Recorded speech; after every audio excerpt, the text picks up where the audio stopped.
La biodiversité, les gens ne comprennent pas très bien ce que c'est. Ils pensent que c'est un territoire partagé, donc une agressivité.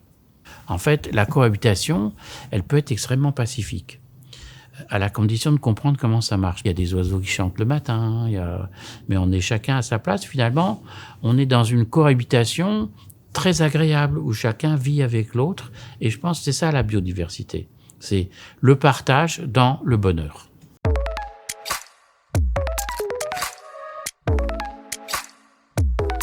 Dans un premier temps, ça a été ça, de diagnostiquer le contexte.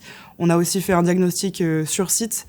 Donc on a pu identifier qu'initialement, il n'y avait pas énormément de choses à conserver, qu'on était sur un espace assez artificialisé. Et en regardant justement cet état initial, l'écologue a pu faire des préconisations pour intégrer au mieux le projet dans son contexte écologique. Finalement, on va être un support pour des espèces urbaines qui sont peut-être pour certaines assez communes, d'autres un peu plus rares. Par exemple, le moineau domestique, qui est une espèce quasi menacée au Luxembourg.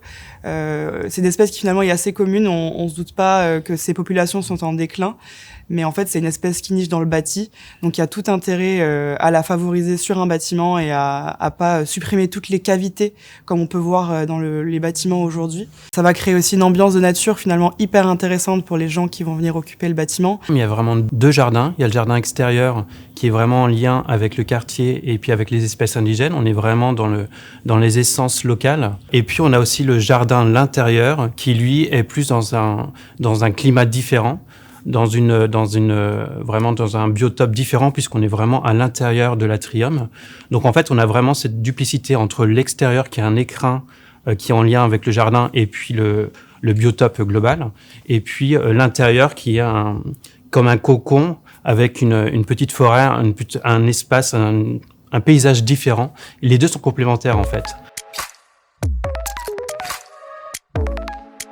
Travailler dans un jardin. C'est un peu le concept en fait du projet.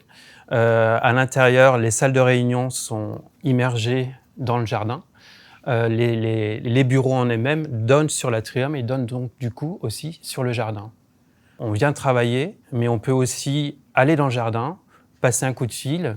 On peut s'asseoir dans le jardin. En fait, c'est vraiment un lieu de rencontre et puis aussi un lieu d'échange entre collègues. Le label Biodiversity, il a été créé en 2012 par le CIBI, qui est le Conseil international biodiversité et immobilier. C'est un label qui valorise les projets de construction qui intègrent au maximum la biodiversité, mais aussi l'usager, parce qu'on a 4 axes, dont un qui va vraiment accentuer sur la partie biophilie, donc tout ce qui est le lien homme-nature.